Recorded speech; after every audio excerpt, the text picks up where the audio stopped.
ఈరోజు మనం ఒక క్రేజీ స్మోక్ ఎక్స్పెరిమెంట్ చేద్దాం. దానికోసం అది మీరు ఇంట్లో కూడా చేసుకోవచ్చు. దానికోసం ఒక గ్లాస్ లేదా ప్లాస్టిక్ గ్లాస్ అయినా ఒక ట్రాన్స్పరెంట్ది అన్ని అగ్గిపుల్లలు కొన్ని తీసుకొని ఒక పేపర్ తీసుకోవాలి. దాంట్లో పేపర్లో రోల్ చేసి ఫుల్గా టోటల్ పేపర్ని రోల్ చేయాలి. వీడియోలో ఎలా చేస్తున్నామో అలా చేసుకోవాలి. రోల్ చేసిన తర్వాత డివైడర్ సహాయంతో దాని మీద ప్లేస్ చేయాలి. డివైడర్ సహాయంతో ప్లేస్ చేసిన తర్వాత మా ఛానల్ని సబ్స్క్రైబ్ చేసుకోవాలి. సారీ అక్కడ ఎక్కడైతే అగ్గిపుల్లలు ఉన్నాయో అక్కడనే మనం ఫైర్ చేసామంటే ఆ ఫైర్ నుంచి వెళ్ళి అగ్గిపుల్లలు కాలి ఆ పేపర్ నుంచి వెళ్ళి స్మోక్ అనేది ఎంతో సాటిస్ఫైయింగ్గా రిలీజ్ అవుతుంది. దాన్ని మనం ఎంతో సాటిస్ఫైయింగ్గా చూశారు కదా వీడియోలో చూస్తున్నట్టుగా. మీరు కూడా ఇంట్లో ట్రై చేయవచ్చు దీన్ని.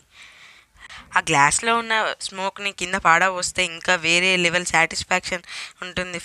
ఈ వీడియో కనుక మీకు నచ్చినట్టయితే లైక్ చేయండి, షేర్ చేయండి, సబ్స్క్రైబ్ చేసుకోండి, పక్కన ఉన్న